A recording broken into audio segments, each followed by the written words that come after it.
வணக்கம். விநாயக பெருமான், நாமக்கல் ஆஞ்சநேயர், நாமகிரி தாயார், லட்சுமி நரசிம்மர், பலப்பட்டறை மாரியம்மன் எல்லோருக்கும் எல்லா நலன்களையும் தர நாங்கள் பிரார்த்திக்கிறோம். 2026 ஆங்கில புத்தாண்டு எப்படி இருக்கும்?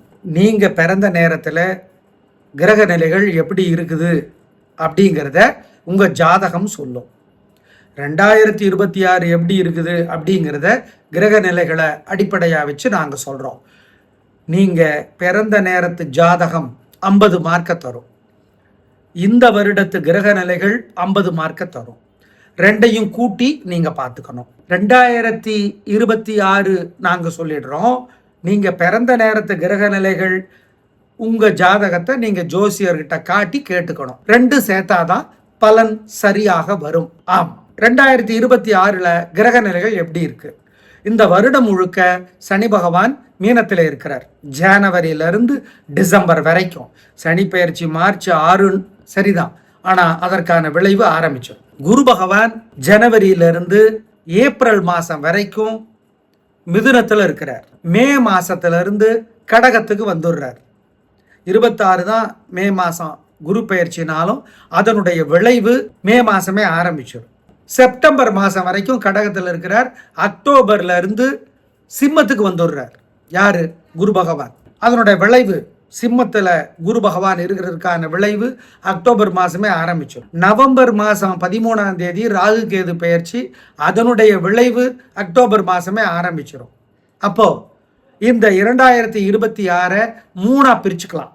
ஜனவரியிலிருந்து ஏப்ரல் வரைக்கும் எப்படி, மே மாசத்திலிருந்து செப்டம்பர் வரைக்கும் எப்படி, அக்டோபர் நவம்பர் டிசம்பர்ல எப்படி அப்படிங்கிறது. ஏன் அக்டோபர் நவம்பர் டிசம்பர்ல குரு பயிற்சிக்கான விளைவும் ஆரம்பிக்குது, ராகு கேது பயிற்சிக்கான விளைவும் ஆரம்பிக்குது.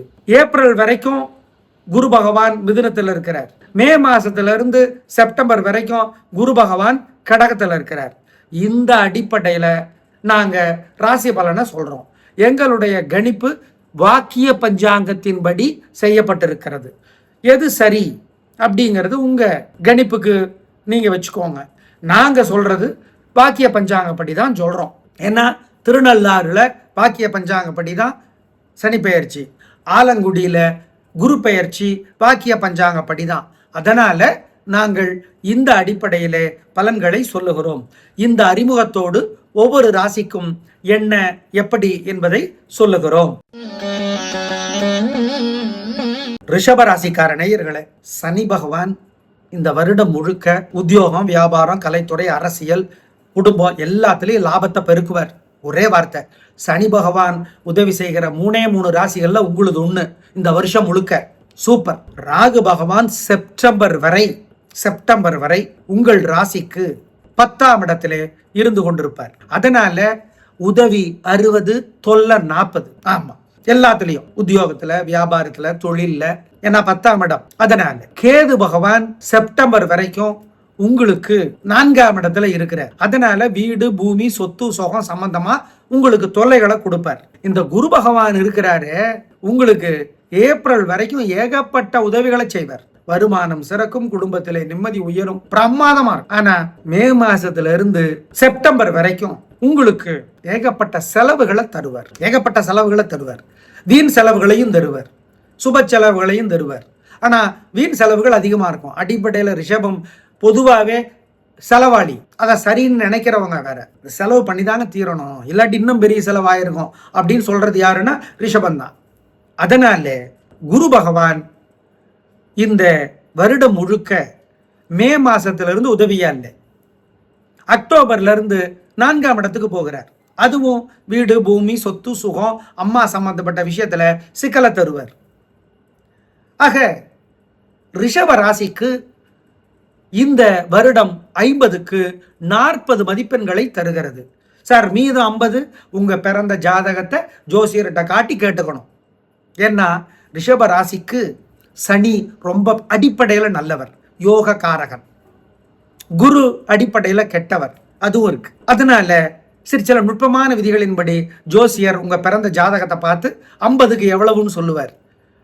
நாங்க இப்ப சொல்லிடுறோம் 50க்கு 40 அப்படிங்கிறத ஞாபகம் வைத்துக் கொள்ளுங்கள்.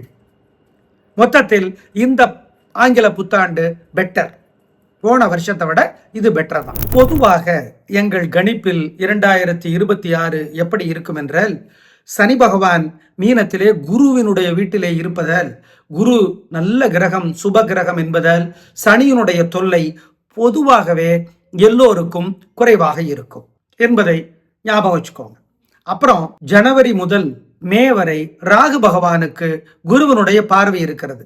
மிதுனத்திலே இருந்து கும்பத்திலே இருக்கிற ராகுவை பார்த்து கொண்டே இருக்கிறார்.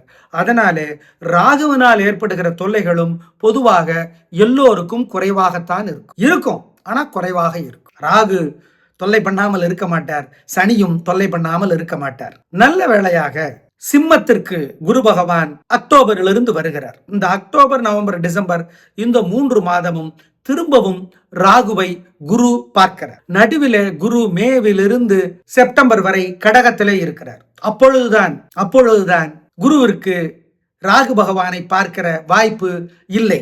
ஆகவே கிட்டத்தட்ட 5 மாதங்கள் குரு ராகுவை பார்க்கவில்லை. ஆனால் 7 மாதங்கள் கிட்டத்தட்ட குரு ராகுவை பார்ப்பதால் இந்த வருடம் முழுக்கவே 7 மாதங்கள் ராகுவினுடைய தொல்லைகள் எல்லோருக்குமே குறைவாகத்தான் இருக்கிறது அப்படிங்கிறத கவனத்திலே வைத்துக் கொள்ளுங்கள். கேது பகவான் சிம்மத்திற்கு இருந்து கொண்டிருக்கிற அந்த நிலை மாறுகிற பொழுது குரு சிம்மத்திற்கு வருகிறார். எனவே குருவும் கேதுவும் சேர்ந்திருக்கிற வாய்ப்பு இல்லை. ஆனால் கேது பொதுவாக பெரிய கெடுதல்களை தருகிற கிரகம் இல்லை என்பதனால் இந்த 2026 பெரிய பாதிப்பு என்பதாக ஒன்று இருக்காது என்பதை நாம் உறுதியாக சொல்ல முடியும். ஆனால் சனிக்கும் சரி, ராகுவிற்கும் சரி, குருவிற்கும் கேதுவுக்கும் பரிகாரம் என்பது அடிப்படையில் கோயில் வழிபாடு, பிரார்த்தனை, பரிகாரம், நல்ல புத்தகங்களை வாசிப்பது, தீபமேற்றுவது போன்று பல பரிகாரங்கள் இருந்தாலும் நியாயம், தர்மம், அறம் இதன்படி நடக்காது போனால் அது எல்லாரையும் பாதிக்கும், கடவுளையே பாதிக்கும். சிவபெருமானே பிச்சைக்காரனாக, பிச்சைக்காரனாக இருந்த வரலாறு இருக்கிறது. எனவே அந்த அறமும் நியாயமும் தர்மமும் சத்தியமும் ஒருவரால் முறையாக பின்பற்றப்படாவிட்டால் எவ்வளவு தவறி நடக்கிறாரோ அதற்கேற்ற தண்டனையை சனியும் ராகுவும் தருவார்கள் என்பதும் உண்மை.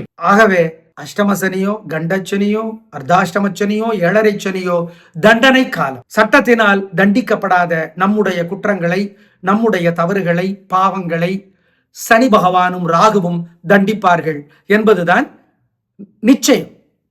அதுதான் அதிர்ஷ்டம், அதுதான் துர் அதிர்ஷ்டம். சமூகத்தால் அங்கீகரிக்கப்படாத நாம் செய்த நல்ல செயல்களுக்கு கடவுள் தருகிற பரிசுதான் அதிர்ஷ்டம்.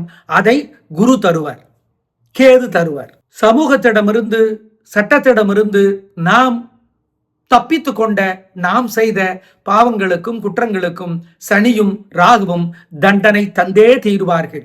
இந்த காலகட்டம் தான் ஏழரை சனி, அஷ்டமச்சனி, அர்த்தாஷ்டமச்சனி, கண்டச்சனி என்பதை ஞாபகம் வச்சுக்கிட்டா சரி. யாரு பாத்தர்றா, என்ன பண்ணிட முடியும் என்பதனால் நாம் பல தவறுகளை, பாவங்களை, குற்றங்களை செய்கிறோம். அதற்கு நமக்கு நாமே காரணங்களை சொல்லிக் கொள்ளுகிறோம், நியாயப்படுத்திக் கொள்ளுகிறோம். ஆனால் சனியும் ராகுவும் அப்படி நியாயப்படுத்திக் கொள்ள மாட்டார்கள். தண்டனையை தந்தே தீருவார்கள். இதுதான் தண்டனை காலம் என்பதை கவனத்தில் வச்சுக்கிட்டீங்கன்னா, அந்த நியாயத்தின்படியும் சத்தியத்தின்படியும் தர்மத்தின்படியும் நடப்பதற்குத்தான் எல்லா வகையான பரிகாரங்களும்.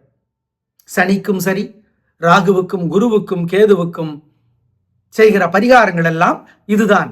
அந்த மாதிரி நடப்பதற்கு நம்மை ஆற்றுப்படுத்துகிற, தூண்டுகிற, வழிகாட்டுகிற செயல்கள் தான் இந்த பரிகாரங்கள் என்பதையும் கவனத்திலே கொள்ளுங்கள். நன்றி, வணக்கம்.